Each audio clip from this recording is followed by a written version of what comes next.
Hi guys, happy Diwali to everyone.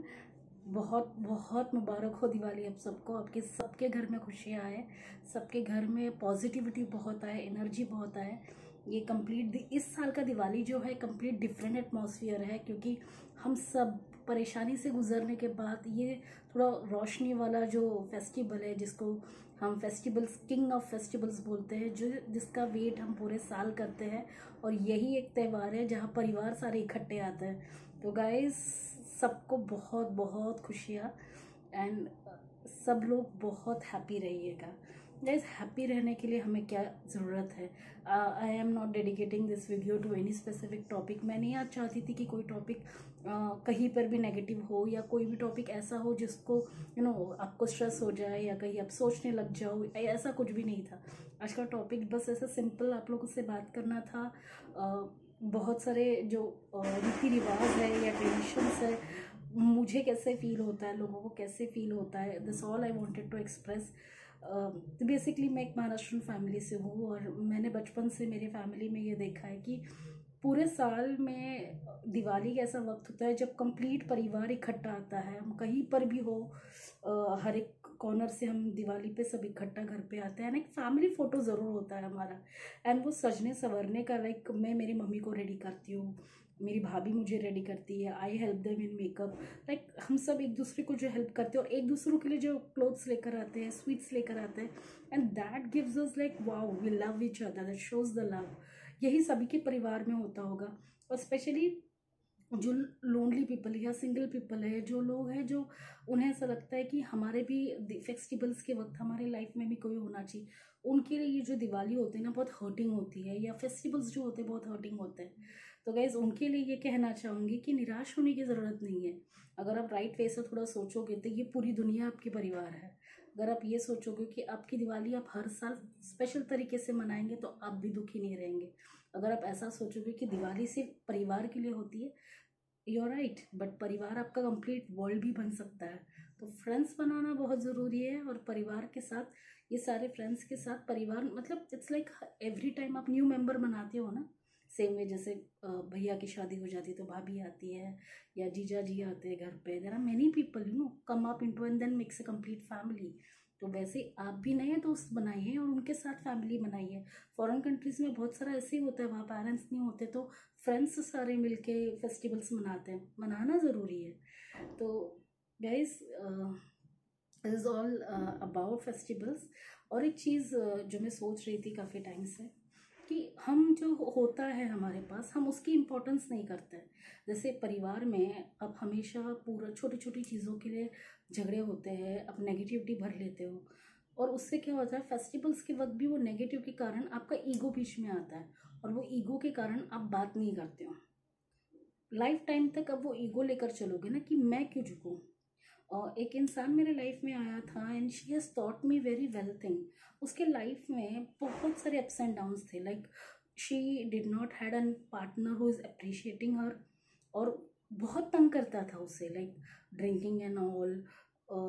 फिर family से उसको कोई सपोर्ट नहीं था, she did not had her मम्मा पापा कोई भी नहीं था उसके लाइफ में।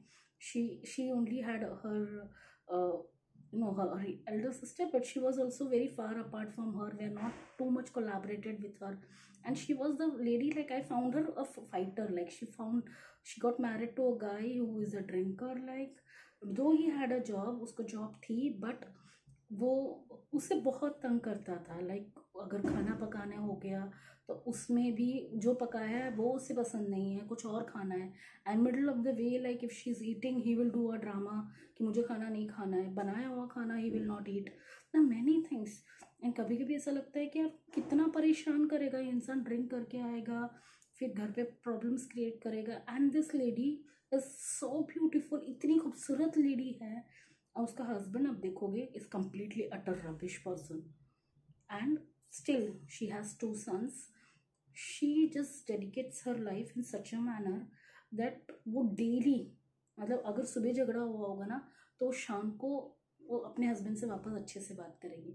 मैं बार बार उससे ये पूछती हूँ कि इतने सारे प्रॉब्लम्स आते हैं, वाई डू यू ऑलवेज आप छोड़ते हो चीज़ों को, वापस न्यू से स्टार्ट करते हो, एवरी मोमेंट आप न्यू से स्टार्ट क्यों करते हो। She said me only one thing is that कि अपना परिवार है, अगर आप परिवार को रिस्पेक्ट नहीं दोगे ना तो ये परिवार कल को आपको अकेला छोड़ देगा। और जो अकेला आप जब रह जाओगे तब आपको परिवार की कीमत समझ में आती है। इसलिए जब ये हमारे पास होती है तो हमको उसकी वैल्यू करना बहुत ज़रूरी है। क्या फ़र्क पड़ा कि उसने हमारी वैल्यू नहीं की, पर मेरे संस्कार अलग हैं, मेरे वैल्यूज़ अलग हैं, मेरी इथिक्स अलग है। वो आज मुझे तंग कर रहे हैं, मैं गुस्से में उन्हें 2 शब्द बोल भी दूँ, बट उनका स्ट्रेस लेकर मैं अपने आप में ईगो डाल के वो मैं परेशान क्यों होती जाऊँ। इट्स बेटर कि मैंने उसको छोड़ दिया वही के वही, and then new problems. She used to deal with the situations के साथ वो आगे बढ़ती थी। जैसे एक एक सिचुएशंस को पकड़ के डील करती थी, एंड देन वो गुस्सा लेकर नहीं चलती थी। वो गुस्सा अगर वो सिचुएशन के साथ है, अगर वो प्रॉब्लम सॉल्व हो गई तो सिचुएशन खत्म, and then new thing. So every time she was just accepting the challenges and doing the thing. ये this gives them through motivation. सो ऐसे इंस्पायरिंग पीपल जब हमें मिलते हैं ना, ऐसा लगता है बहुत सारे लोग होते हैं वो एडजस्ट करना नहीं पसंद करते हैं, या उन्हें ऐसा लगता है यार इसका नेचर अलग है, ये बहुत एग्रेसिव है, ये बहुत डोमिनेटिंग है, ये स्ट्रेट फॉरवर्ड है। ऐसे बहुत सारे मतलब वो हमें हल्के में लेते हैं, वो हमें इम्पोर्टेंस नहीं देते हैं, मतलब ये सारी चीज़ें होती हैं। उसके कारण हम क्या करते हैं, दूरियां बना लेते हैं, एक दूसरे के साथ बात नहीं करते, कम्युनिकेशन ख़त्म हो जाती है। इम्पोर्टेंस तो दूर की बात है, तो उनकी आपके लाइफ में कोई प्रेजेंस है उसकी वैल्यू भी नहीं करते। पर हमें बस उसके लिए नहीं देखना है कि अभी ये बंदे ने हमारे लिए क्या किया, वो देखना है कि बंदा लाइफ टाइम तो हमारे लिए कितना ज़रूरी है ये बंदा, या इसने पास्ट में हमारे लिए क्या किया। कोई भी पर्सन होता है उसमें इमोशंस होते हैं, और वो आपके साथ अगर रह रहे हैं तो उसमें भी इमोशंस है। क्या पता आपकी अच्छाई देख के वो चेंज हो जाए। सी मुझे लगता है शायद से this is the way which I think. बहुत सारे लोगों को शायद से ऐसा भी लगता होगा कि यार बदलने वाले लोग से बदलते हैं, बाकी कोई बदलता नहीं। पर मुझे ऐसा लगता है कि जिस इंसान को एक रियलाइजेशन होता है, या जिस इंसान को ऐसा लगता है कि अब मुझे बदलना चाहिए, या उसे जब डर लगता है अपनों का खोने का, उस वक्त वो ज़रूर चेंज होता है। तो शायद से वो मौके का इंतज़ार करना चाहिए। अगर अपना अपने पास है तो फिर भी उसको अपने से दूर क्यों करें। आई गेस ये नहीं करना चाहिए। एंड इसी को ही परिवार कहते हैं। बहुत सारे अप्स एंड डाउन्स होंगे परिवार में, सबके अलग अलग नेचर होंगे, स्पेशली जो डैड होंगे, मॉम होंगे, उनके बनती नहीं होगी, आपकी पेरेंट्स के साथ बनती नहीं होगी। पेरेंट्स लाइक कभी ऑल थॉट्स के होंगे, आप किसी और आपके सब्लिंग्स में नहीं बनती होगी। तो उस वक्त ऐसे मन में कड़वाहट रख के कितने लंबे चलोगे आप। बात कीजिए, हाय हेलो कीजिए, जो पुरानी बातें उसे भूल जाइए, न्यूली स्टार्ट कीजिए। Every time start new. And जैसे आप you like wearing dresses every time, new dresses every time you feel like कि चलो मुझे अभी कुछ स्पेशल पहनना है। सो दिस वे ओनली, जब आप किसी के साथ डील करते हो तो फ्रेश माइंडेडली डील करो। पुरानी बातें जो उसको भूल जाओ। न्यू रिलेशनशिप को एक नए नज़रिया दी, इम्पोर्टेंस दो, वैल्यू दो, और उसी साथ वो रिलेशनशिप आगे बढ़ेगा। गाइज मुझे लगता है ये जो टॉपिक है it's completely dedicated to families, completely dedicated to relationships। आपके रिलेशनशिप को स्ट्रॉन्ग आप ही बना सकते हो, और कोई नहीं बना सकता। अगर आप पॉजिटिव हो, और रिलेशनशिप में हर एक में कोई ना कोई अच्छाई होती है। कभी मत सोचिए कि ये बंदा आपके काम नहीं आएगा। हर एक इंसान कहीं ना कहीं आपकी लाइफ में उसका रोल होता है, छोटा ही सही। जैसे एक फिल्म होती है ना, एक बंदे का छोटा सा रोल होता है, वो भी इम्पोर्टेंट होता है। तो नेवर से दैट इसकी कोई इंपॉर्टेंस नहीं है मेरी लाइफ में। जब अकेले पड़ जाओगे ना तो आपको तो छोटे से छोटा चीज़ भी आपको बहुत बड़ी लगेगी।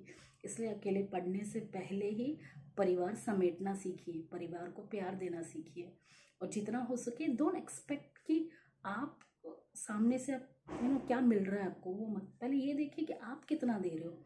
आप देते जाओ, आपका प्यार देते जाओ, सामने वाले को इंसान को रियलाइज़ होगा, तब वो आपको छोड़ के कभी नहीं जाएगा। और जो इंसान आपको छोड़ के जाता है, अब ये समझ लीजिएगा वो अपना नहीं था। जब जो अपना होता है वो कभी हमें छोड़ के नहीं जाता, दूरियां बना लेता है, पर वो लौट के वापस ज़रूर आपके पास आता है। तो अपनों का इंतज़ार कीजिए और खुश रहिएगा। मिलती हूँ दोबारा ज़रूर। Thank you.